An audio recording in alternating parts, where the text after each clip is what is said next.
شب برات کے خاص 6 نفل پڑھنے کا طریقہ توجہ کے ساتھ سمجھ لیں۔ شب برات آنے سے پہلے خود بھی اس کو سیکھ لیں اور دوسروں کے ساتھ شیئر بھی کر لیں۔ 15 شعبان کی رات، شب برات کی جو رات ہوگی، جو وہ رات جب سٹارٹ ہوگی تو اس رات آپ نے مغرب کے بعد 6 نفل پڑھنے ہیں، 2 کر کے۔ پہلے 2 میں آپ نے نیت کرنی ہے کہ اے اللہ ان 2 نفلوں کی برکت سے مجھے درازی عمر بالخیر عطا فرما۔ اللہ اکبر کہہ کے نماز سٹارٹ کرنی ہے۔ سبحانک اللہ پڑھیں پہلی رکعت میں، پھر الحمدللہ، پھر اس کے بعد قل هو اللہ پڑھ لیں 3 بار، رکوع سجدے کر کے 1 رکعت، اس کے بعد دوسری رکعت میں آپ الحمدللہ پڑھیں، اس کے بعد پھر 3 بار قل هو اللہ پڑھ لیں، رکوع سجدے کر کے التحیات پہ بیٹھ جائیں، التحیات پڑھ کے درود پڑھ کے دعا پڑھ کے سلام پھر کے 2 نفل پورے کریں، اور اس کے بعد پھر آپ نے 21 بار قل هو اللہ پڑھنی ہے، یا پھر 1 دفعہ سورہ یاسین پڑھ لیں۔ اس کے بعد پھر آپ نے 2 رکعتوں کے لیے کھڑے ہونا ہے، اس میں آپ نے نیت یہ کرنی ہے کہ اے اللہ ان 2 نفلوں کی برکت سے میری بلاؤں سے حفاظت فرما۔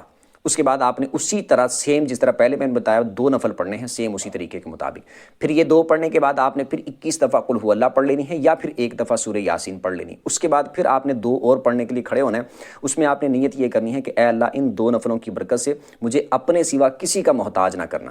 اللہ اکبر کہہ کے 2 نفلوں کو سٹارٹ کرنے، سیم اسی طریقے کے مطابق آپ نے 2 نفل پڑھنے ہیں۔ یہ مکمل کرنے کے بعد پھر آپ نے التحیات پہ بیٹھ جانا ہے، مطلب کہ یہ مکمل کر لیا تو اسی حالت میں بیٹھے بیٹھے پھر آپ اس کے بعد قل هو اللہ پڑھ لیں، یا پھر 21 دفعہ قل هو اللہ، یا پھر سورہ یاسین پڑھ لیں۔ اس کے بعد اللہ کی بارگاہ میں دعا کریں، انشاءاللہ کی فضل سے